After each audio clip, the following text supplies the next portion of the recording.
Oke, selamat datang di analisis mendalam kita kali ini. Coba bayangin situasi dengan pertaruhan setinggi ini. Manchester United mastiin tiket Liga Champions musim depan. Dan tebak lawannya siapa? Ya, rival abadi mereka, Liverpool. Lewat drama 5 gol di Old Trafford yang, jujur aja, luar biasa tegang. Ini tuh bukan cuma sekedar pertandingan biasa, ini benar-benar sebuah masterclass taktis. Jadi, pertanyaannya, gimana ceritanya Setan Merah bisa menaklukkan sang rival bebuyutan di laga yang sebegitu krusialnya? Nah, disinilah kita bakal bedah tuntas anatomi pertandingannya layaknya analis profesional. Kita bakal lihat fase-fase kritisnya, gimana mereka mengeksploitasi ruang, dan tentu aja ngebahas satu momen brilian yang literally ngubah arah seluruh musim. Agenda taktis kita hari ini cukup padat. Kita akan mulai dari tiket Liga Champions yang udah diamankan, lanjut ke dominasi gila 14 menit awal, terus bedah taktis gimana Liverpool bisa sempat comeback. Setelah itu kita bahas momen krusial Kobbie Mainoo, rekor fantastisnya Michael Carrick, sampai nasib klasemen di papan atas. Yuk, langsung aja kita mulai. Bagian pertama, tiket Liga Champions diamankan.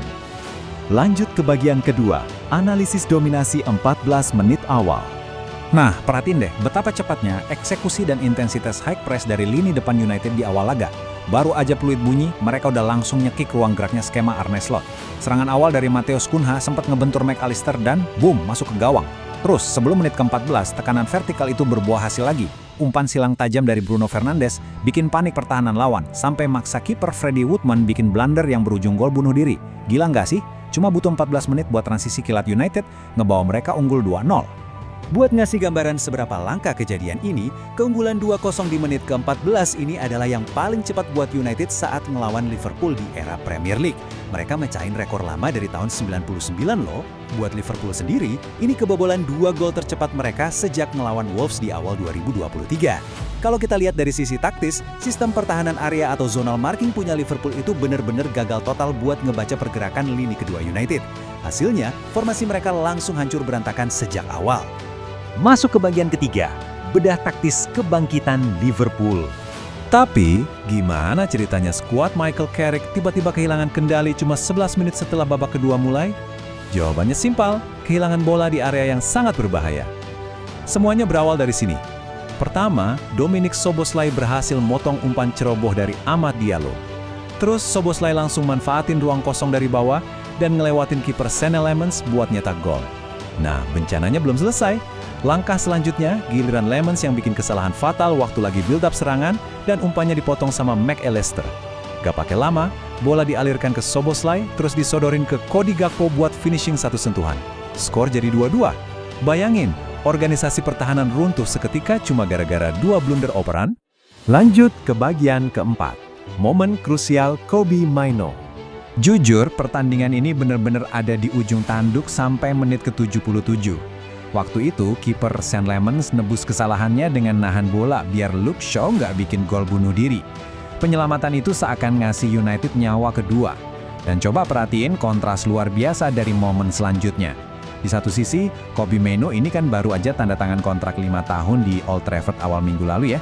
Terus di sisi lain, waktu ada sapuan lemah dari McAllister yang jatuh tepat di kakinya, dia tanpa ragu ngelepasin tendangan sentuhan pertama ke sudut kiri bawah gawang. Kalian harus tahu, ini gol Premier League pertamanya dalam 718 hari sejak terakhir kali dia nyetak gol lawan Newcastle bulan Mei lalu.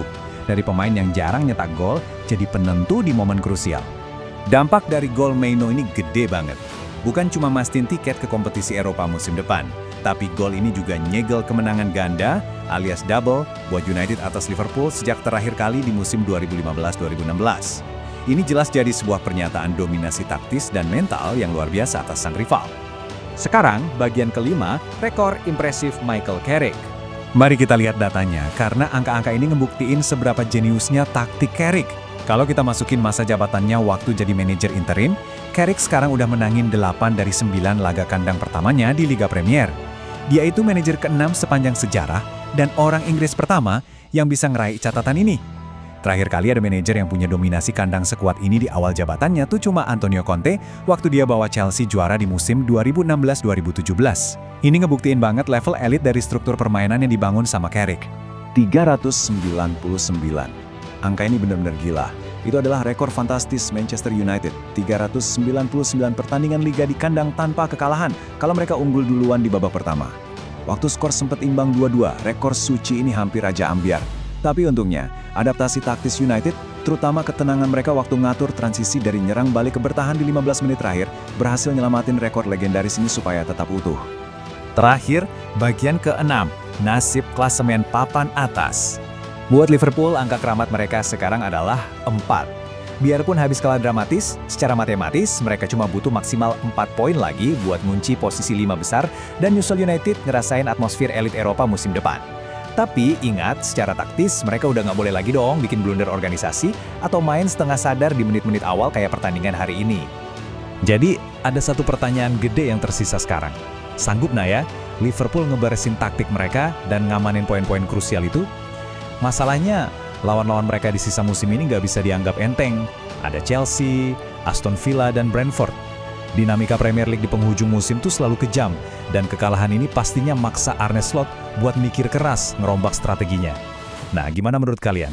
Pahami taktiknya, lihat gambaran besarnya, dan sampai jumpa di analisis mendalam kita berikutnya.